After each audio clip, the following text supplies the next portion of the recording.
start off the interview real quick, if you could please give us your name and then the position that you're running for. Gary Snyder, running for State House Representatives, LD 25. Perfect. So obviously, I'm pretty sure you've heard a lot of controversies about yourself about saying that, you live in San Luis and you live in Yuma, and where exactly do you live? Well, that's a good question. I've been a resident of Yuma County for the past 20 years, proud to be it. Grown roots here, son, daughter, first Arizonians, which is awesome. So I originally lived in San Luis, Arizona with my beautiful wife and our kids.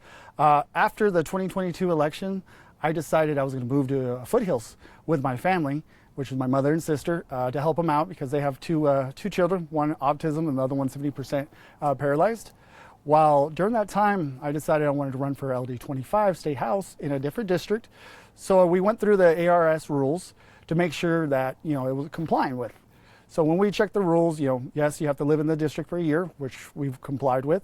And most importantly, you have to be registered there, you have to live there, and we have complied with that. We've also sought legal counsel, and we're all good. So I do understand the misconception because my wife lives in San Luis at our house out there, but in the ARS rules, it doesn't state that the candidate does need to live there. I live in Foothills with my sister and mother, pending why my wife is going to come to Yuma, Arizona, more towards the Foothills because of right now, let's be honest, when my wife rather stay in her house in San Luis because it's just comfortable for her. Her family lives by there. My son's used to going to school around there. My daughter, special needs, speech therapy, she goes to school around that corner. It's understandable. Sometimes you got to go with your wife.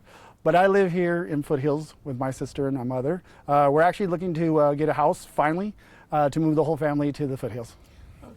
So whose house is it? Is it your mom or your mom and sisters? Mm-hmm. Okay, so you just live there, but it's not technically legally in a sense your house, right? No, well, I live with them. Yes, okay, I have a lease. I have a lease, and I have everything in my name there. Okay, mm-hmm. Perfect. That is correct. Okay, perfect. And so, so you moved in 2020. So you haven't lived in the No. 2020. 22. Sorry. No. So I was saying after 22, when I ran for the Senate in the LD 23, I decided to move in the end of summertime in 23. That way I can hit my 1 year guarantee. Okay, so you you personally moved I personally out moved, and correct. Everything. Yes. Okay. We were trying to bring the whole family, but with school going on, we wanted to wait till the summer, which we're out to the point. Right now, the house is for rent, but we're still waiting because right now the housing market is very high, and I just don't want to move the family into something not to what they're used to, and the prices are a little high. So as far as I live there as a candidate, I do live there. ARS rules doesn't say that your family needs to move there, and we still live in the same community, which you go 15-20 miles, you see your family. I see them all the time. They come see me all the time. I'm on the campaign trail all the time, 3-4 times in Phoenix, which is Buckeye, Surprise, Waddell. That's why I have 55,000 miles on my car, because I'm the candidate that actually works, and that's where I'm at. So I do understand people's thinking that I might live in San Luis because my wife lives there, but once again, my wife does live there. I don't live there. I live in Foothills with my family. And how often do you go to see your wife? Once in a while I go quite a bit to see the baby, to put her to sleep, or once in a while I'll go pick up my son. That way we can bring her to the house in Yuma. Mm-hmm. Okay, and when was the last time that you were in some... I don't know, I can't tell you, to be honest. So a while ago or a little bit ago? No, it's funny because a lot of people, there was a show that did an interview that showed a car and portrayed the car was mine. I do not have a silver car. I have a red car, as you can tell. And I do have AZRP 25 plates. That is my wife's car.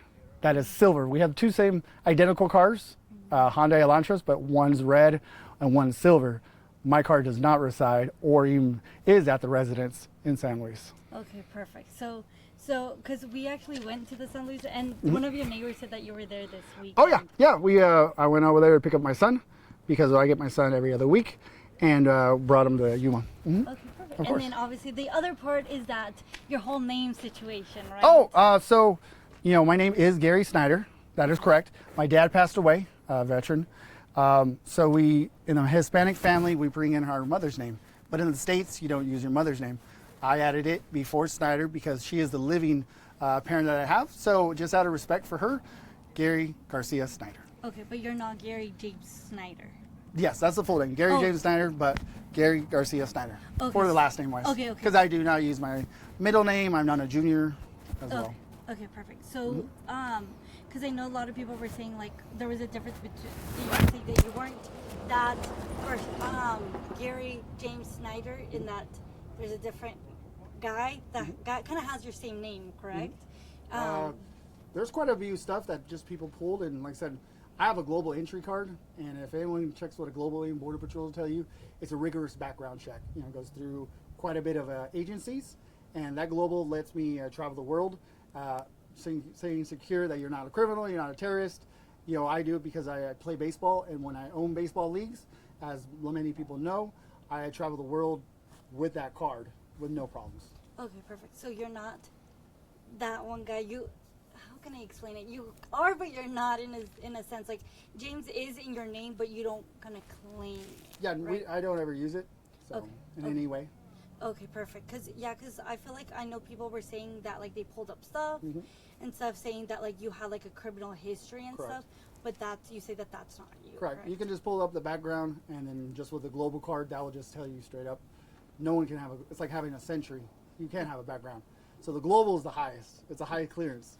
So you means you have nothing in your background. Okay, perfect. Is there anything else that you would like? No. To add? And like I said, I do apologize to the residents of Yuma if for whatever reason it seems like I don't live in the district, or for whatever reason, I do live in the District 25.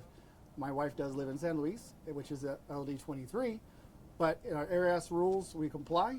Doesn't mean my wife or my children need to live in LD 25. Thank you.